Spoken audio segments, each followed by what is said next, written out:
Sarjana muda, total SKS 122 SKS, tidak mungkin sarjana itu cuma 122. Kalau 120-an menurut sejarawan Leiden University, katanya itu dia sarjana muda. Itu ada di podcastnya Hersubono Point, ya, Hersubono Point. Itu bisa kalian dengarkan. Nah, kalau saya ya, dengan mengasumsikan bahwa data yang ditampilkan itu tidak dimanipulasi, yang di pengumuman di Dirtipidum itu, maka di situ dicentang sarjana muda. Transkrip nilai hanya 122 SKS. Tebakan optimis, maka Pak Jokowi kalau lulus, maka gelarnya bukan insinyur atau sarjana kehutanan, atau doktorandus, tetapi BSc. 13 mata kuliah bernilai C, dan 6 yang lainnya bernilai D. Dari data ini benarkah IPK bisa mencapai nilai 3? Mari kita ulas bersama OpenAI.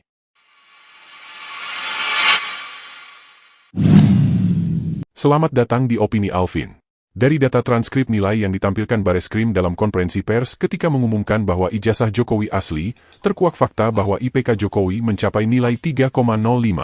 Sayangnya data nilai yang ditampilkan tidak utuh hingga kita kesulitan menghitung apakah benar jika kumulatif bobot SKS setiap mata kuliah dikalikan dengan nilai dan dibagi dengan total jumlah SKS bisa mencapai nilai 3,05.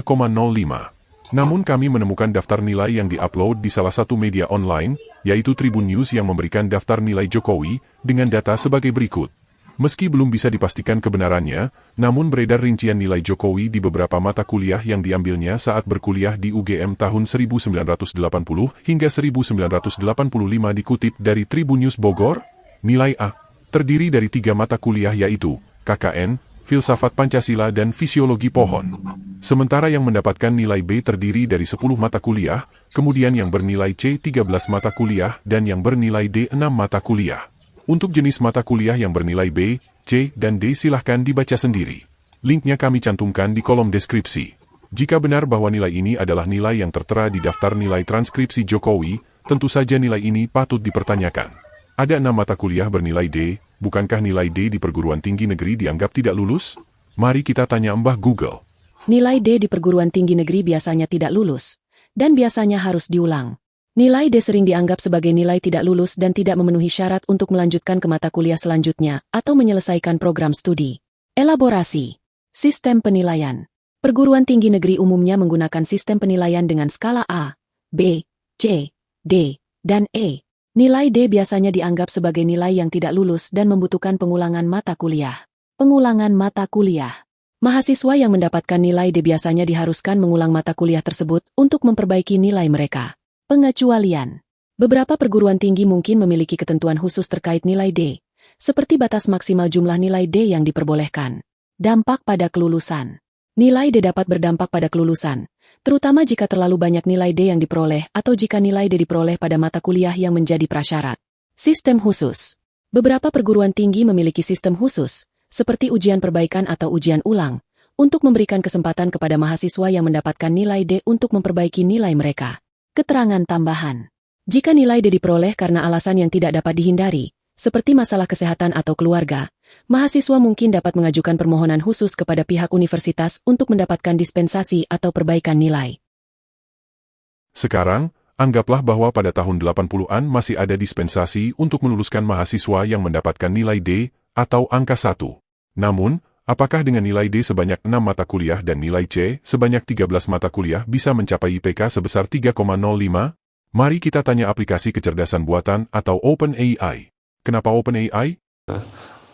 Manusia yang tidak menggunakan AI akan dikalahkan oleh manusia yang menggunakan AI. Sesuai arahan Pak Wapres, mari kita menggunakan ChatGPT yang berbasis AI untuk mengetahui seberapa besar kemungkinan IPK Jokowi benar bernilai 3,05.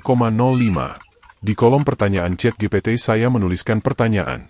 Jika diketahui seorang mahasiswa telah menyelesaikan pendidikan S1 dengan total jumlah SKS sebanyak 122 dari 32 mata kuliah, 13 diantaranya bernilai C dan 6 diantaranya bernilai D, apakah mungkin IPK mahasiswa tersebut mencapai nilai 3?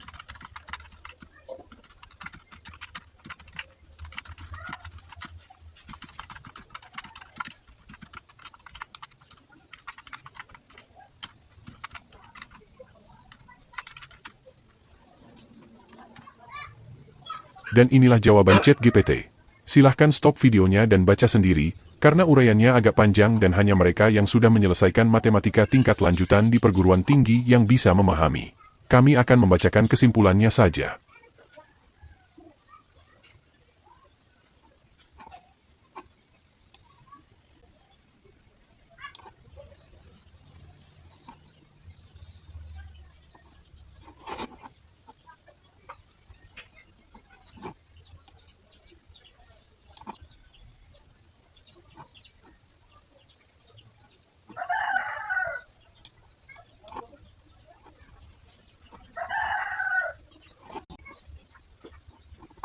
Kesimpulan menurut ChatGPT adalah, meskipun semua sisa mata kuliah diberi nilai A, IPK maksimal mahasiswa tersebut hanya sekitar 2,63.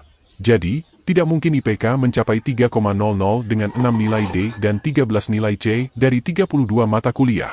Dan mengingat bahwa bobot SKS skripsi dan KKN biasanya lebih tinggi, maka kami membuat pertanyaan lanjutan.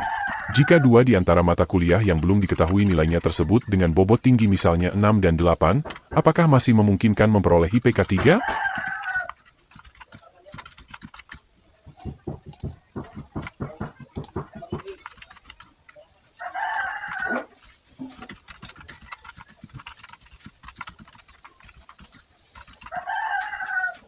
Dan inilah jawabannya.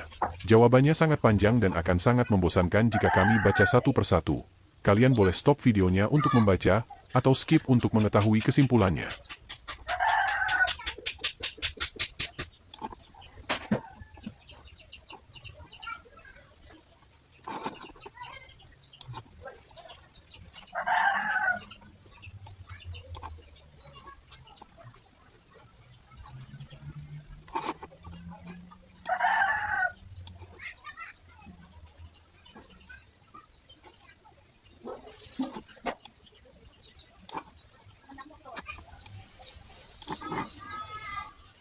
Kesimpulannya, masih belum mencapai IPK 3,00, meskipun semua sisa mata kuliah dapat A, dan ada dua mata kuliah dengan bobot tinggi, 6 dan 8 SKS. Lalu penjelasannya dilanjutkan dengan, jadi, untuk mencapai IPK 3,00, mahasiswa tidak boleh memiliki kombinasi nilai D dan C sebanyak itu, 6D13C. Jumlah nilai rendah itu terlalu banyak untuk ditutupi, bahkan jika semua sisa mata kuliah mendapat nilai A dengan SKS besar.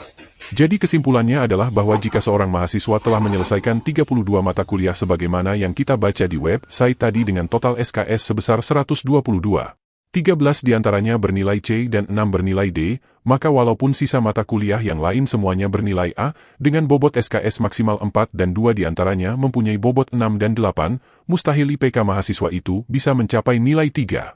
Namun demikian, sebagaimana klaim di website Tribun, data yang ditampilkan belum dijamin kebenarannya. Jika kalian punya data yang berbeda, silahkan tuliskan di kolom komentar.